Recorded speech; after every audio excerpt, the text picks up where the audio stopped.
veterans long after her military career ended. Melanie Hastings joins us with her story. At the time, the Navy slogan was, "It's not just a job, it's an adventure." So I thought, well, why not? Valerie Ormond walked into a recruiting station in 1984 and signed up. She'd been a Navy brat and followed in her father's footsteps.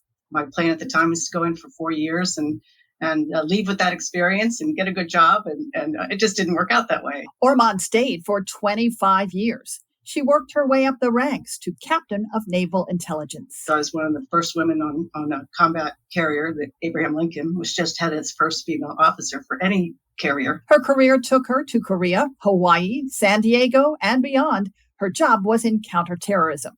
It was all about, trying to find the bad guys. She retired from the Navy in 2009. I was just going to retire and ride my horses and have a good time. But then she got an idea for a book. I'd always wanted to write a book. In fact, she wrote 3, all about horses, something she's loved all her life. I was at the Cherry Blossom Festival and I was a toddler and I looked up and said, "Horsey." And the hi, baby. Park police guys, I don't know, he took me from my dad and plopped me up on the horse. Somehow I was on the horse. Now Valerie and her husband live in Bowie, Maryland, and own 3 horses, which they keep at a stable near their house.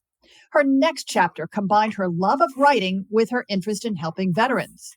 Because of the name of my business, Veteran Writing Services, I get a lot of people just contacting me, veterans, out of the blue, and on my contact form on my website and say, hey, I want to write a book. I don't know where to start.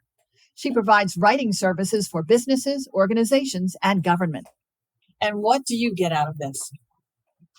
But giving back and paying back, if I can share some lessons learned, is that I'll have been doing something good for my fellow veteran. Valerie has 2 more books planned and a writing workshop scheduled for January at the Workhouse Arts Center in Lorton. She also plans to get back on her horse after a fall last spring. Melanie Hastings, 7 News. All right, time to talk about